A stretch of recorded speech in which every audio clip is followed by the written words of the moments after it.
God's not going to test me more than I can handle, right? And I was like, okay, all right, and I had to believe it for myself. And she asked me to pray every day, and she asked me to recite a special prayer for her every day, and I did. Initially for her, and I found that every single time I prayed it, there was just this peace. It just like literally like came over, and in the midst of all this chaos where my mom was like super sick and everything in my world was like falling down around me, I was calm in that moment. And I said, and then after she kind of got through and all this other stuff happened, and I found this like pulling at my heartstrings, that says, now's a good time. And I talk myself out of, what about the people at work? What will they say? What will people at the hospital think? And like, oh, they're gonna see me, they're gonna be like different with me and stuff like that.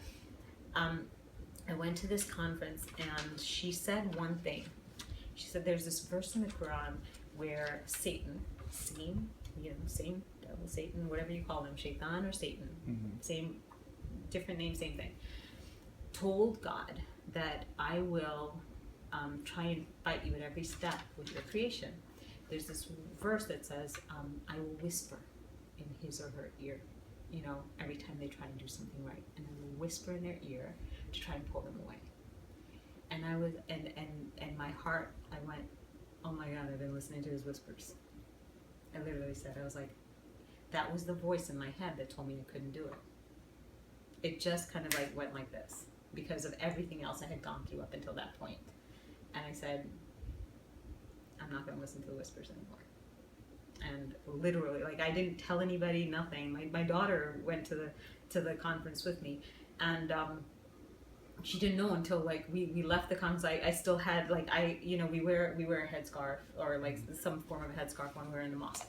And I just put it on, and I just said Bismillah, which means I begin in the name of God. Literally, that's how I put on the hijab.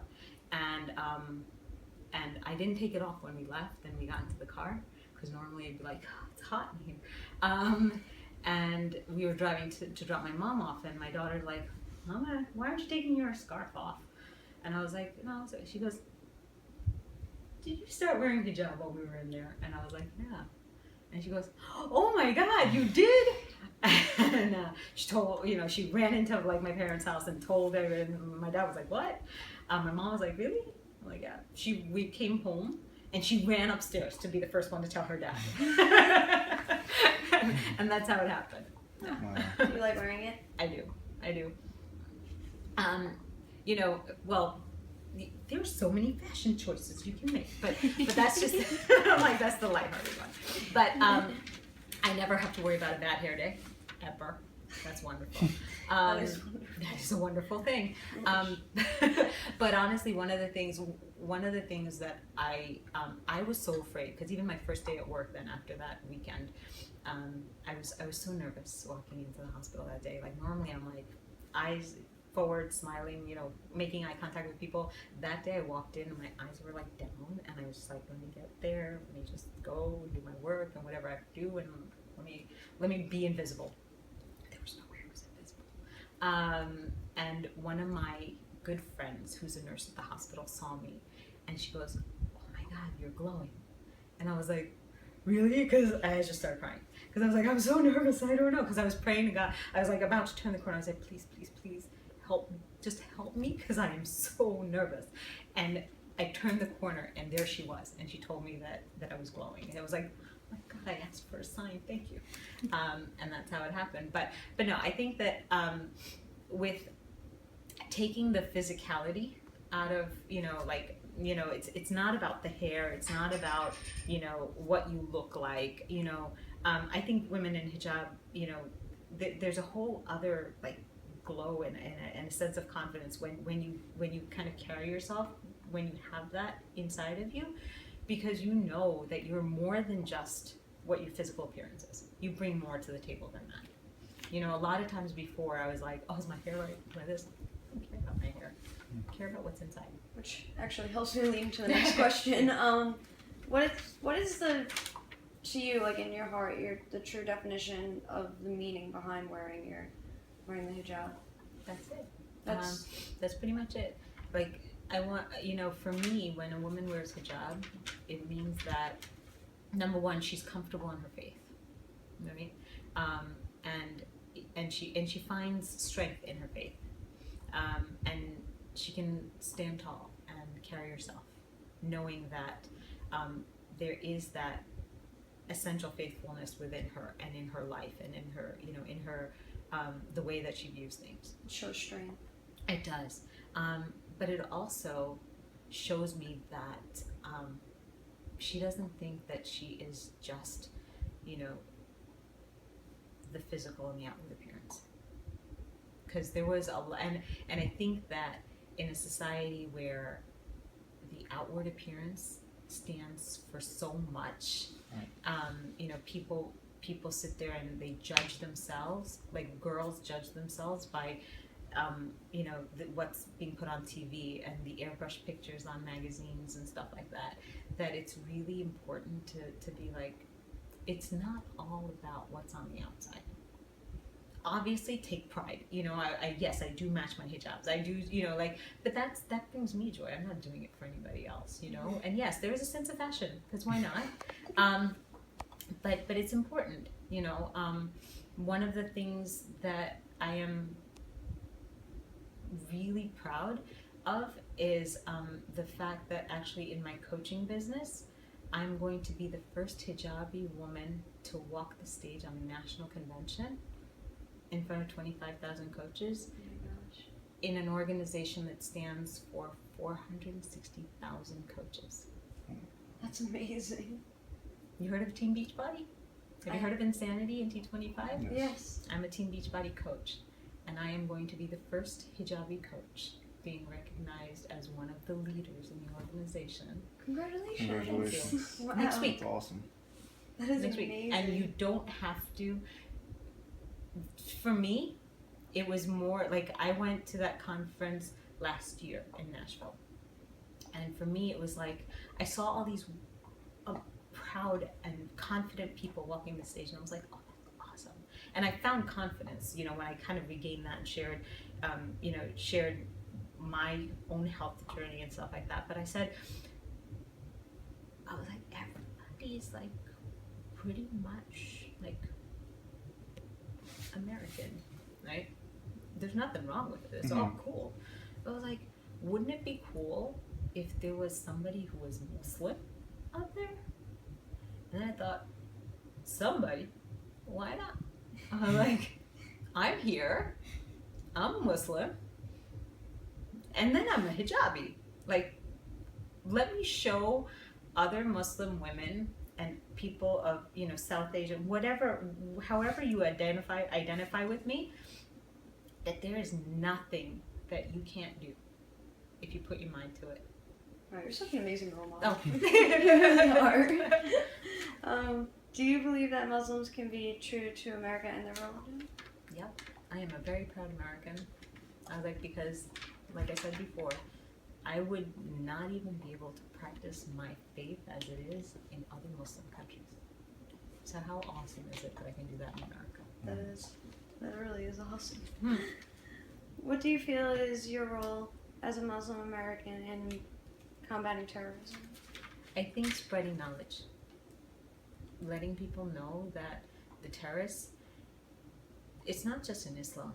They're terrorists in every single walk of life and every single religious or non-religious, I think if you're going to mindlessly or just kind of you're just going to take people's lives, you are a terrorist. I don't care what the faith you were born in was. I don't care. Because there is no religion in God's good earth that tells you you are allowed to take somebody's life. No. Why do you believe that there's so much conflict between Muslims if you're our religion of peace? I think that people take it and impose other things in it. They just I think that there's culture that comes into it. I think there's society. I think that there's ignorance that comes into it. Because if you look at how terrorism is spread in some of the countries that we hear about, right? it's usually not spread in educated circles. It's usually spread in those small towns where people don't have access to education. It's spread in those small towns where people are starving, and people say, "We'll take your child and we'll train them, and here's some money." Or it's spread in, like, you have this many children here, take them, and here's food for your family. Or it's you wear this vest, and not only will you go to heaven, but your family will get this money and feed them. The majority of these terrorists are spread like that. And it's spread, like, you have terrorists that were in Waco, Texas. They weren't Muslim, right? But it's that mentality. It's that brainwash. It's, because people are looking for something to belong to.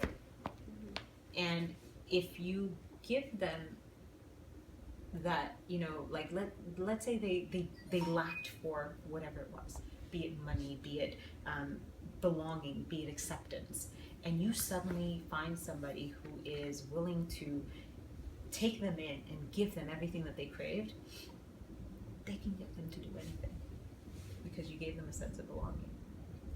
But what the bigger public doesn't see, and yes, there are some people who are just crazy, right? I'm like, come on, let's call it what it is. And they have these, they have these egomaniacal, things like, I am going to do this, and I'm going to be the one that people will think of on the day of whatever. You've got those people. Is that who, are you going to take that one person and equate an entire society, an entire religion to that one person? Like, am I going to sit there and think that every German is Adolf Hitler? No, I'm not. Am I going to think that every Muslim is Osama bin Laden? No. Ramadan just finished. Why do Muslims fast, and what are the benefits? You were listening to my little webinar. I was listening to little things on the internet. I do these like live feeds on my page. So Ramadan is about it's testing yourself. It's going without in terms of for your body. You do without certain things like food and water throughout the day. It's actually purification. Physically, it's actually really good. Nowadays, people talk about intermittent fasting as a great, health and nutrition line. Guess what? Muslims have been doing that for a long time. Just saying, right? Okay. We do that every year. 30 for days. An entire month. Yep. But we do that because your body actually needs to cleanse. We have this tendency a lot of times to overdo and overindulge, and you have to do without certain times. That doesn't mean you're going without for the entire day, but you're also supposed to get up and you're supposed to eat nourishing foods. But you're also, one of the reasons that you're supposed to do that, it allows your body to kind of detox out a lot of the stuff that we put in. Not only are you not allowed to eat or drink water during the day, you're not allowed to smoke a cigarette during the day. Did you know that? Smokers can't smoke. You can't drink alcohol. You can't do drugs. I mean, generally, you're not supposed to drink alcohol and do drugs as Muslims anyway, but you're not supposed to do that.